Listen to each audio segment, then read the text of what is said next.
Booping a stranger at a club who turned out to be a mafia boss. Fanfiction by Bangtan Fiction World. A VIP booth in a corner. Five girls dressed to kill are laughing over empty shot glasses.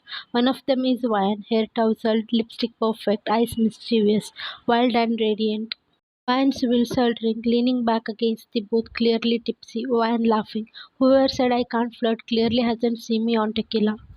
Friend grinning. Okay, Queen, then prove it daytime. Points across the room. Go boop the hottest guy in this club. No chickening out. Across the room, through the dim haze and laser lights, Seung is seated alone at the bar. Black suit, velvet texture, diamond ring glinting, fingers wrapped around a whiskey glass. Van locking eyes, smirking. Watch and learn peasants. She stands, straightening her short satin dress, flickers her hair over the shoulder. She walks hips swaying head high. Van stops in front of him, places a finger on his glass and pushes it aside gently. Their eyes lock. Without a word, she leans and boops him. Her hand gently brushes his collar, his eyes never close. She pulls back just as slowly, still curled in a wicked smile. Van grinning, thanks for the thrill, handsome. She turns around with a hair flip, sauntered back in a crowd, disappearing into the strobe lights.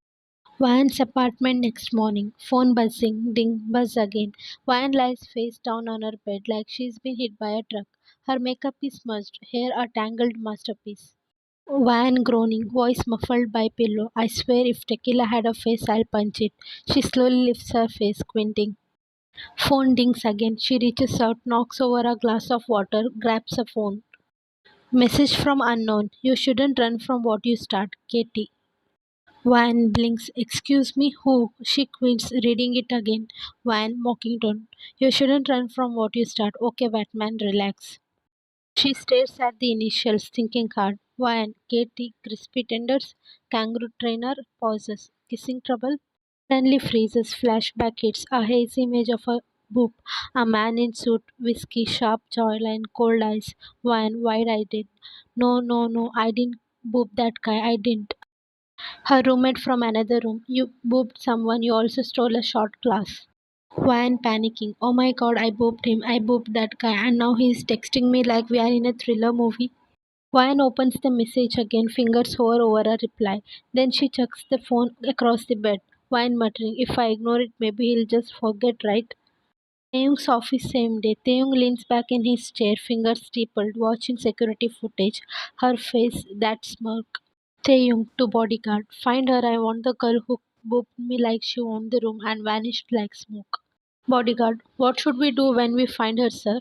Taeyong, bring her in, alive, untouched. I owe her a proper introduction. Street evening. Ryan is walking down a quiet upscale street holding an iced coffee, phone in one hand, shopping tote in other. The street is calm. A sleek black car screeches slightly as it pulls up beside her, tinted windows. Ryan jumping. God, what is this? Fast and Furious? The back door opens. Two men in sharp suits steps out. Sunglasses, earpieces, cold expressions. Bodyguard 1. Miss Ryan, Mr. Kim would like a word. Van blinks then laughs nervously. Mr. Kim, I don't know any Mr. Kim, unless it's the guy from my dry cleaner and he is even scared of my temper. Bodyguard 2, firm yet polite. This isn't a request, ma'am. Van, eyes wide, starts stepping back. Okay, no, absolutely not. I have seen this in movie. I end up missing on Channel 7 News. Bodyguard 1 stepping forward. No harm will come to you. He just want to talk. Van being guided into the back seat. You better not be OT. I already have anxiety. Don't add kidney loss to my problems. Bodyguard 2 mutters. She talks a lot. Bodyguard 1 chuckles. She booped the boss. You expected silence? Taeyong's mansion night. The massive double door creaks open. The hallway inside is dimly lit, elegant but eerie. Ornate furniture, shadows everywhere, silence echoes off the wall. One steps inside slowly. Why, either I am about to go to God or I joined a very weird version of Bachelor. She walks into the grand foyer, marble floors, golden accents, still no one in sight. Suddenly, footstep echo, slow, calm, confident. Taeyong calmly, so you really don't remember me? Van startled by his sudden presence. Oh, sorry, should I? Van awkwardly. I mean, I was kinda not in my best mental condition last night, if that makes sense. Taeyong steps closer. She instinctively shifts her steps back. Taeyong, you booped me in front of 50 men who don't even breathe unless I allow them to. You walked in like you owned the room, then disappeared without a word. She scratches the back of her neck nervously. Why? Look, no offense, but I don't really go around booping strangers, so if I did, it was probably the tequila talking. Taeyong slipped twitch. Taeyong, I don't usually let strangers that close, yet here we are. Why I'm trying to stay calm, right? Yeah, here we are. He tilts his head slightly, watching her fidget. Taeyong, what's your name?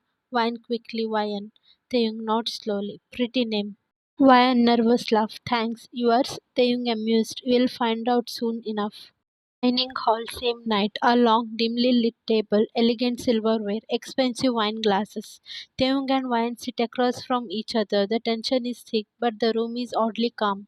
Bodyguard pours wine and exits silently. Taeyong spills the wine in his glass, then nods Wan to take drink. She hesitates, then takes a small sip. Wan, half nervous, half snarky. So, let me guess this straight. You are mad because I booped you? Taeyong calmly. I'm not mad. Leaning back. I'm curious. And leaning back in the chair, arm crossed. All right, I'm here. You dragged me out of my night, so skip the suspense. What do you want? Taeyong come, you walked into my life without knowing what it was. That doesn't happen and survive. Why, I'm pretty sure all I did was a boop a stranger. Didn't think it came with the death sentence. Taeyong tilting his head voice low. It wasn't the boop, it was the way you looked at me, like you already knew the man everyone else feared. Why, I'm making his case steady. Maybe I'm just bad at recognizing trouble. Taeyong faint smirk, almost amused. Or maybe trouble recognized you.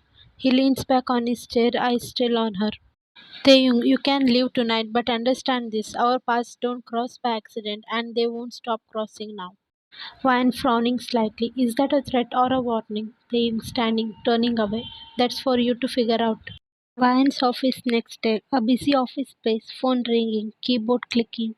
Ryan walks in sipping coffee. She instantly confused by the stares and smug from co-workers. Champa teasing, wow, Ryan, you got a secret admirer or Chameli grinning, not so secret anymore. You have got half of the florist industry on your desk. Ryan turns towards her desk. It's flooded with flowers, roses, peonies, a sleek black gift box with a silver ribbon, a handwritten card rests on top. Ryan blinking, what in the? She picks up the card. It reads in clean, sharp handwriting. Some boob sleeves mark on you can't see. Katie. Ryan muttering, of course it's him. Suddenly her boss walks by, a usually grumpy, no nonsense man, but today he smiles warmly. Chikana smiling, Ryan, take the afternoon off if you like. You have been working hard. Ryan started, thank you, sir.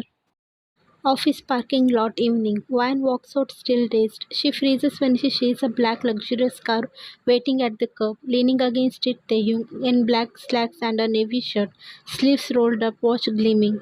Ryan under breath. You have got to be kidding me. She walks up slowly. Ryan nervously. Are you stalking me now? Taeyong soft smile. No, I'm quoting you. Big difference. Ryan raises pro. Quoting? We barely know each other. Taeyong opens car door. That's what dinner is for.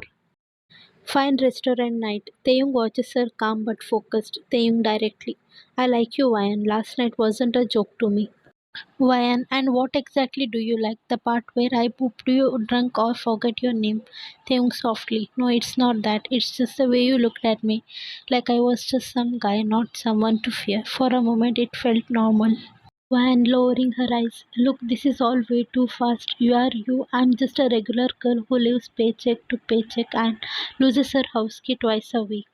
Taeyong gently, I'm not looking for flawless. I'm looking for someone who doesn't pretend. Van quietly, then be real. Quote me the proper way. Show me this isn't just a mafia thrill for you. Taeyong studies her, smoking slightly. Taeyong softly, challenge accepted. 1 week later, park evening. Van sit alone on a bench, sipping coffee. She looks up as footsteps approach. It's Taeyong. No suit, no guards, just in a white hoodie, hair pushed back, holding a brown paper bag awkwardly.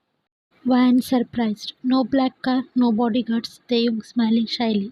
Today I'm not the mafia boss, just a guy who likes a girl and baked her cookies. Van eyebrow raised. You baked? Taeyong, I watched a tutorial, burned 2 batches. I nearly set my kitchen on fire for you. He hands her the warm bag. Vines open it, slightly misshapen cookies inside. Vine laughs. Are these chocolate chip or charcoal?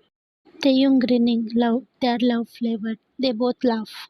Taeyong sits beside her. I know I came from a world you didn't choose, but for once I want something that isn't forced. So if you let me, I want to do this right. Pick you up at 7, knock on your door.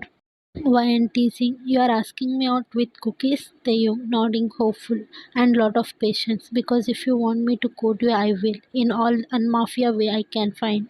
Wyan smiling softly. All right, Mr. Kim, surprise me. He looks at her as the sun dips. She breaks a cookie in half and offers him a piece. Wyan playful. You know you are terrible at baking. Taeyong smirks. Yeah, but I'm hoping I'll be good at loving you. Vance POV, I don't know what is this, but it feels terrifying and safe all at once. And that's how I know this story's only just begun. The end.